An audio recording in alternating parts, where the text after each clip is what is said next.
viewing, and or it needs to be changed. Why is it being changed? It's obvious. It's being changed because of the fact that they realize the government is now going to be the MK party. Meaning once kwaba MK party and sizoyithola futhi ne 2/3 majority yethu.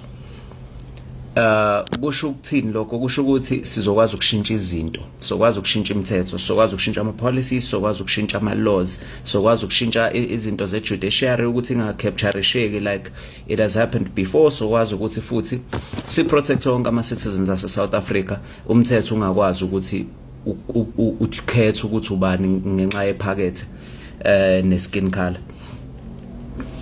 Now lento ke ibaluleke ngani? Ibaluleke ngokuthi should MK take over and they're not able to make ama changes because of the constitution that does not allow those changes anymore, EMK is going to look useless, because basically the ANC looks useless because the people ababe left wing within the ANC, excuse me, labo bantu babe suppresswa, and ukuze futhi izinto zingenzeki even further, they were suppressed ngemthetho nama policies angavumi ukuthi umuntu as an individual person or as mhlambe a group of 3 people ukuthi bekwazi ukuthi beshintshe iconstitution yonke. Kumele uthole 2/3 majority, kumele uthole vote of confidence, kumele uthole ini, kumele uthole ini, yabo. So all those things were zonke lezi zinto ezibekwe in place to hinder that one person who thinks radically, yabo. So ngisho lonike ke ma South Africans, ngisho ukuthi let us be wary of this. They might change and say IEC asivumelekile ukuyishintsha, because like really right now, why are we even doing ama by-elections with the IEC?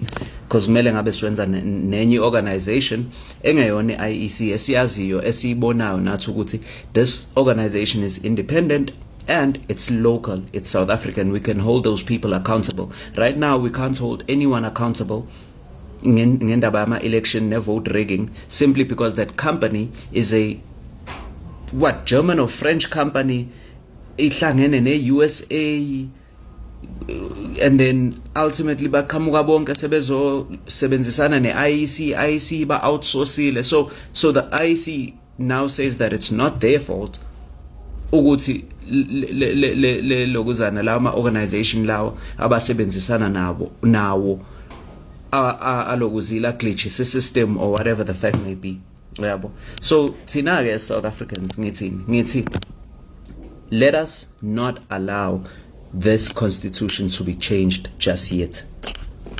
Let us not allow it. This is in fact the one thing that the MK party should have brought forward. Ukuthi number one, we march ukuthi IEC ayikhishwe laphayana as political parties ohandlisha ama votes wethu ne voting system yethu. Awukhishwe IEC, kungaloke kulwela ukuthi kuphume individual eyodwa within the IEC le eyiphethe noma kanjani. All those people are rotten. Ayiphume nje IEC yonke, singabe sisasebenzisana nayo as the South African government.